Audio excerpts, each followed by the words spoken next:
Hello भाई, जो हम ये बताने जा रहा हूँ कि जो आज सी लैंग्वेज है, हमारी सी लैंग्वेज को आज हम पढ़ाएंगे, जो कि पार्ट वन है इसमें। आप ये इसमें पहले हम कुछ डिफिनेशन बताएंगे और कुछ उदाहरण दे देकर समझाया जाएगा, ठीक है।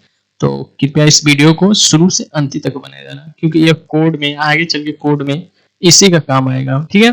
तो ध्यान से देना और अच्छे से ध्यान से आराम से बैठना, ठीक है। हम पहले ही नोटपैड ओपन किया, इसको कीवर्ड को कोड जो डिफिनेशन है वो सब हम लिख दिए हैं, क्योंकि ये वीडियो बहुत लंबी हो जाएगी अगर हम पूरा कोड एक एक करके लिखते जाए और समझाएं तो, ठीक है। इसलिए हमने वीडियो को पहले ही लिख दिया है। तो देखो, सी लैंग्वेज के हम बारे में पढ़ेंगे। C language is the develop by Dennis Ritchie in year 1972 and C is high level language. मतलब देखो, जो सी लैंग्वेज को डेवलप जिन्होंने किया था वो 1972 में किया था, और उनका क्या नाम था? डेनिस रिची नाम था उनका, ठीक है। और सी लैंग्वेज को उन्होंने बताया कि एक हाई लेवल लैंग्वेज होती है, क्योंकि ये सी लैंग्वेज अगर तुमने सीख लिया तो बाकी किसी भी लैंग्वेज को आसानी से सीख सकते हो तुम, ठीक है। C is case sensitive language. Case sensitive का मतलब होता है कि अगर सी लैंग्वेज में जो फंक्शन बने होते हैं, डाटा टाइप्स जैसे होते हैं वैसे ही लिखना पड़ता है। अगर हम मान लो कि HTML होता तो उसमें स्मॉल कोई फंक्शन है चाहे डाटा टाइप्स है, उसको कैपिटल में कर दोगे तो रन हो जाएगा, ठीक है। उसको कंपाइलर समझ लेगा कि हाँ HTML कोड है, ये स्मॉल में रहे चाहे कैपिटल में, लेकिन इसको हमको रन करना है। लेकिन सी लैंग्वेज में कंपाइलर नहीं समझता है, क्योंकि इसमें यह होता है कि जो स्मॉल में वो स्मॉल में होना चाहिए, कैपिटल में तो कैपिटल में होना चाहिए, ठीक है। C is a mother level language. मतलब मदर सी लैंग्वेज को मदर लैंग्वेज क्यों बोला जाता है? क्योंकि ये सी लैंग्वेज एक ऐसा बेस लैंग्वेज है जो कि सी लैंग्वेज को समझ लिए और इसको आ गया तुमको तो कोई भी लैंग्वेज हो तुम आसानी से सीख सकते हो। पाइथन, जावा, etc कोई भी लैंग्वेज हो सीख सकते हो बहुत आसानी से। जिन्होंने डेनिस रिची थे, उन्होंने डेवलप जो किया था, उनका लैब कहाँ था? उनका लैब का नाम कहाँ था? लैब का नाम देखो, lab name is AT and table. Lab in US में तो अमेरिकन में था, यूएस में था उसका उनका ये features of C language, future of C language के बारे में बता रहे हैं, ठीक है। समझ में आ गया होगा। सी लैंग्वेज को कुछ उदाहरण दिए होंगे मैं।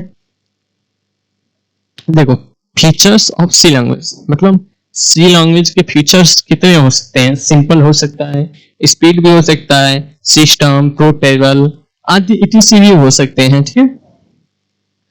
तो ये 6 हमने लिखा है, 6 ही मेन होते हैं, ठीक है।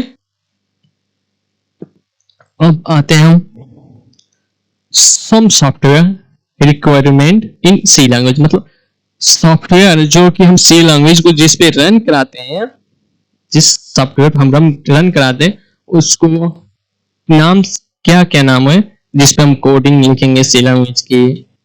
कोडिंग तो लिखेंगे ना सी लैंग्वेज के, हम तो कोडिंग लिखेंगे, तो इसलिए तो टर्बो सी हो गया, टर्बो C++ हो ही गया, Dev C, VS code, notepad etc आदि हैं। तो आप कोई भी यूज कर सकते हैं सी लैंग्वेज के कोड लिखने के लिए, ठीक है। तो हम पहले कंपाइलर आ गया, ठीक है। ये कंपाइलर क्या करता है? कंपाइलर एक एप्लीकेशन सॉफ्टवेयर होता है, ठीक है। Compiler is the application is convert source code into machine code, ठीक है। तो पहले हमारी पूरा कोड है मशीन कोड, देखो, ठीक है। मतलब कंपाइलर क्या करता है कि उसका काम होता है कि सोर्स कोड होता है जो हम लोग कोड लिखते हैं कि कंप्यूटर क्या समझता है? कंप्यूटर मशीन लैंग्वेज समझता है। मशीन बस उसको किस फॉर्मेट में होता है? 0-1 के फॉर्मेट होता है, ठीक है। कंप्यूटर हमारी इसी लैंग्वेज में समझता है, तो हम तो सोर्स कोड लिखते हैं। इसको समझने के लिए कंपाइलर क्या करता है? कंपाइलर चेंज कर देता है मशीन कोड में, जो कि कंप्यूटर समझ ले कि हाँ इसने ये लिखा है, ठीक है। यहाँ पे तो सोर्स कोड एरो दिया है, कंपाइलर चेंज किस में कर रहा है? मशीन कोड में, यही सेम लिखा गया। तो कंपाइलर बेस्ड मतलब कंपाइलर को किसके लास्ट में फाइल का जो नाम हम लोग सेव करते हैं, फाइल नाम, उसके लास्ट में कोई भी नाम लिखो पर .c या .cpp लिखना पड़ता है। अगर ये नहीं लिखे तो कंपाइलर नहीं समझ पाएगा कि ये सी कोड का ये सी लैंग्वेज का कोड है, ठीक है। तो इसलिए ये सबसे पहले लिखना पड़ता है। फाइल का नाम लिखोगे, जो उस फोल्डर का जो फाइल सेव करोगे तो फिर नाम कुछ लिखोगे ना, उसके नाम के लास्ट में ये लगाना पड़ता है, लेकिन स्पेस नहीं देना होता है, ठीक है। तो कीवर्ड कितने प्रकार के होते हैं सी लैंग्वेज में? कीवर्ड 32 प्रकार के होते हैं, ठीक है। Keyword is the reserve word, it is the defined into compiler, मतलब कीवर्ड के ही माध्यम से कंपाइलर को समझ में आता है, ठीक है। सी इन द 32 कीवर्ड, तो ये कौन से कीवर्ड होते हैं, ठीक है। रुको हम गया, हाँ कौन से कीवर्ड होते हैं यहाँ पे लिख लो। इंट हो गया, ठीक है। डोसा हो गया, फ्लोट हो गया, डबल हो गया, ठीक है। ये डबल, इसमें डबल हो गया, और ये डबल,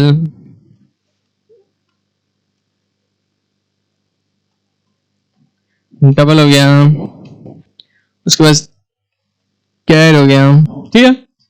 डॉट etc,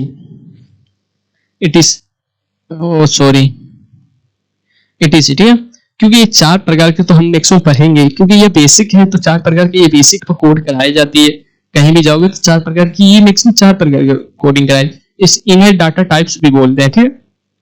तो डाटा टाइप्स 4 ही प्रकार के बताया जाता है, इंट, फ्लोट, डबल, टैर से, ठीक है। टैर तो हमने तो सीख लिया ये 4 कीवर्ड, इन 32 कीवर्ड होते हैं इसमें, क्योंकि ये गूगल पर जाकर सर्च करना C language is the keyword types तो आ जाएगा, ठीक है। उसमें हो गया इंट हो गया, फ्लोट हो गया, वाइड हो गया, मैन हो गया, etc है, ठीक है। तो आ जाओ हेडर फाइल क्या होता है? Header file is also new age library file, all header file save in include folder. मतलब देखो, जब हम कोई प्रोग्राम लिखेंगे, चाहे प्रोग्राम बनाएंगे, तो उसमें इंक्लूड लिखते हैं। देखो, क्योंकि इंक्लूड लिखते हैं तो उसके अंदर का ये फाइल होते हैं, इंक्लूड के अंदर जो भी कोड लिखा जाता है, स्कैनफ, प्रिंटफ आदि, ये किसके फाइल के अंदर? हेडर फाइल के अंदर लिखा जाता है, ठीक है। तो यहाँ देखो studio.h लिखे हो, conio.h, ये मैक्सिमम 2 याद करके रखना, स्टूडियो और कोनियो, क्योंकि इसी 2 पर ज्यादा कोड कराया जाएगा, प्रोग्राम भी, रन भी। बाकी ये सब होते हैं, ये आगे चल के काम आएंगे, ठीक है। तो मैक्सिमम हमें किन चीजों पे ध्यान रखना है? मैक्सिमम studio.h, conio.h, ठीक है। अब आते हैं कमेंट मतलब मान लो हमको ये लाइन नहीं, हमको ये लाइन कंपाइलर नहीं कराना, मान लो ये लाइन हमको कंपाइलर नहीं कराना, ठीक है। तो यहाँ पे हमको क्या करना पड़ेगा? ये लाइन अगर हमको कंपाइलर, ये जैसे हम कोई प्रोग्राम बनाए, ये लाइन नहीं रन कराना है, तो क्या करना पड़ेगा? इसको डबल कमेंट दो प्रकार के होते हैं। देखो, it is not used to in program, is provide to help of program, there are 2 types of comment. मतलब कमेंट 2 प्रकार होते हैं, सिंगल लाइन कमेंट, मतलब ये देखो, ये डबल लाइन खींच दोगे तो मान लो ये हमको नहीं कराना है, तो ये डबल स्लैश दे देंगे तो एक कमेंट हो गया, ठीक है। इससे वजह कमेंट करते हैं, सिंगल कमेंट। मान लो कि हमको यहां कराना है, मतलब हमको मान लो यहां से यहां तक कोड को हमको रन नहीं कराना है, बाकी रन कराना है, तो इसके लिए मल्टी लाइन कमेंट होता है, दूसरे का प्रकार। जो ये सिंबल देख रहे हो इसमें होगा, ठीक है, ऐसे स्लैश स्टार, ये पूरा कमेंट हो गया ना।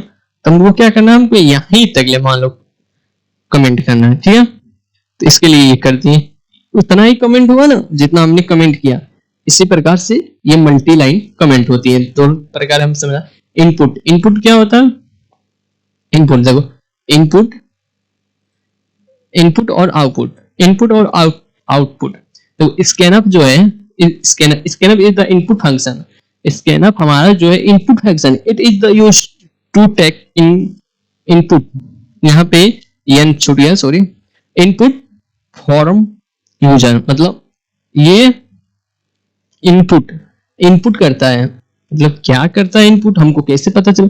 जैसे मान लो कि हम कोई तुमको कहें कि तुमको यहाँ तक जाना है, मान लो तुम्हें कोई एड्रेस दे दिए कि तुम उसके घर जाओ, अब बिना एड्रेस के तुम जा नहीं सकते, नहीं ना जा सकते, इसलिए एड्रेस चाहिए ना, तो इसलिए इनपुट, इसका एड्रेस दोगे तुम, कोई भी हुआ वैल्यू इंटर करोगे तो वहां पर जाएगा, ठीक है। इसलिए इसको इसके ना एक इनपुट फंक्शन है, याद रखना, ठीक है।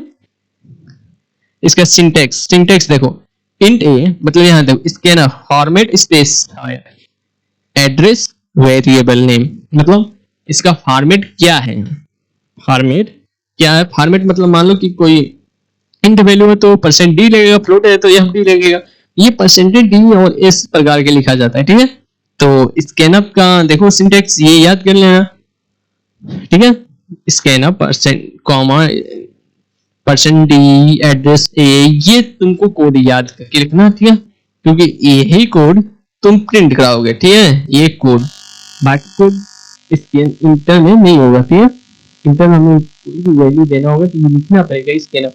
प्रिंटर क्या है, printf is the output function, ठीक है, output function is used to display the result, मतलब प्रिंटफ है हमारी जो, वो हमको आउटपुट देता है, मतलब मान लो डिस्प्ले पे कोई वैल्यू हम इंटर करेंगे तो उसका वैल्यू हमको मिलेगा ना, तो वो आउटपुट देता है, इसलिए वो रिजल्ट होता है, प्रिंटफ आउटपुट हमको प्रदान करता है, ठीक है। इसका प्रिंटफ का ये सिंटैक्स होती है, ठीक है। अब मान लो इसको हम जोड़ना है, इसमें क्या प्रिंट करा है, सी, यहाँ पे लिखोगे print enter the any two number, तो कोई दो वैल्यू लिखोगे, इंटर करोगे तो स्कैनअप लगाओगे तभी तो इंटर होगा, इसलिए यहाँ प्रिंट ऑफ का वैल्यू होगा, ठीक। सेम जो ये लिखो ना स्कैनअप, लास्ट वाला में यही लिखा जाए, देखो यहाँ से, यहाँ से कॉपी करो, स्टार्ट यहाँ से कॉपी करो और यहाँ पेस्ट कर दो, सेव कर देते हैं, यहाँ पेस्ट कर, ठीक है। लेकिन यहाँ पे क्या रहेगा, क्या प्रिंट करा रहा है, सी, क्योंकि वैल्यू सी का प्रिंट करा रहा है, इसलिए यहाँ पे सी लिखेंगे, ठीक है। आगे इट इज स्टार्ट मतलब इसमें एक दे कि आप जो कराएंगे प्रिंट ऑफ वही वैल्यू लिखेंगे, ठीक है। तो हमने ये कर दिया, ठीक है। अब आ जाओ वेरिएबल नेम, वेरिएबल क्या होते हैं, ये क्यों वेरिएबल हुए होते हैं, मतलब मान लो कोई प्रोग्राम बनाए तुम, ठीक है, प्रोग्राम बनाए, उसको सेव करोगे, उसके फाइल में फोल्डर में कुछ तो मेमोरी कुछ तो स्टोरेज, वो तो कवर करेगा ना, स्पेस को कम करेगा ना, उसका स्पेस चाहिए ना। मान लो एक हम फाइल बनाए, प्रोग्राम बनाए, उसको 1 GB 1 MB 1 GB का बना दिए, तो हम कहाँ उसको सेव करेंगे, अपने फाइल के अंदर या मेमोरी के अंदर करेंगे ना, तो स्पेस वो लेगा ना, उतना स्पेस तो वो छेकेगा ना, इसलिए वेरिएबल होता है, ठीक है। देखो वही variable which hold some space into the memory and which value can be changed during the program, मतलब सिंटैक्स। अब देखो इसका syntax, data types variable name, ये इंट क्या है, ये डाटा है, ये क्या है वेरिएबल नेम है, ये 10 क्या है वैल्यू है, ठीक है, समझ में आ गया। इसलिए देखो यहाँ पे लिखा है ABC is a variable name, मतलब ये जो है देखो ये here int is a data types, int क्या है हमारा डाटा टाइप्स, ABC क्या है वेरिएबल नेम है, ठीक है। वेरिएबल दो प्रकार के होते हैं, ठीक है, एक लोकल एक ग्लोबल। लोकल में वाइड मैन आ गया, ग्लोबल में देखो इंट पहले लग जाएगा, इंट ही ग्लोबल है, ठीक है। ये ऑपरेटर, इसमें ऑपरेटर कितने प्रकार के होते हैं, ऑपरेटर 6 प्रकार के दिया गया है, ऑपरेटर मैक्सिमम 3 प्रकार के होते हैं, ठीक है। लेकिन हमें तो सब पढ़ना है ना, उसके अंदर जाकर पढ़ना है, तो इसमें मान लो 6 होते हैं, ठीक है। तो पहले operator is performs the relation between the variable, इस, ठीक है, variable there are some types of operator, मतलब ऑपरेटर्स 6 प्रकार के होते हैं, मैक्सिमम 3 प्रकार के होते हैं, पर यहाँ पे 6 प्रकार हम बताए हैं, 6 प्रकार लिख लो। अब वहां पे 3 प्रकार के अंदर प्रकार होते हैं, तो ये हमने तीनों प्रकार को हटाकर पूरा लिख दिया है, ठीक है। जैसे relation operator, logical operator, conditional operator, assignment operator, increment operator, decrement operator, ये सब ऑपरेटर है, ठीक है। एरियामेंटिक ऑपरेटर, बाकी ये ऑपरेटर को हम इसके बारे में बताएंगे, ये ऑपरेटर के सिंटैक्स बताएंगे, ठीक है। देखो ये ऑपरेटर मतलब देखो ऑपरेटर के बारे में हम ऑपरेटर से जोड़ेंगे। Automatic of to use stop प्रोफॉर्म्स यहाँ पे होना चाहिए, स्पेलिंग गलत है, सही कर लेना, एफ ऑफ होना चाहिए यहाँ पे, ठीक है, ऑफ होना चाहिए। टू एडिशन, यहाँ पे एडिशन होना चाहिए, मल्टीप्लिकेशन, यदि सब जोड़ घटाना इसमें जोड़ सकते हो, ठीक है। काम अगली में रिलेशन ऑपरेटर क्या होता है, ठीक है। रिलेशन ऑपरेटर वो होता है जैसे कि मान लो कि किसी के बारे में किसी कुछ बारे में बताएं, ठीक है, तो हम कल बताएंगे रिलेशन ऑपरेटर क्या होते हैं। मिलते हैं कल नए वीडियो के साथ, ओके। अब यहाँ से रिलेशन ऑपरेटर के बारे में बताया जाएगा, तो प्रोग्राम भी बनाएंगे, ठीक, प्रोग्राम बना कर दिखाया जाएगा, फ्लोट टेबल कैसे हम सही के बारे में बताएंगे, ठीक है। इनपुट फंक्शन आउटपुट फंक्शन क्या है, ये सब आगे बताएंगे, ठीक है। तो हमारी वीडियो समझ में लाइक कर देना।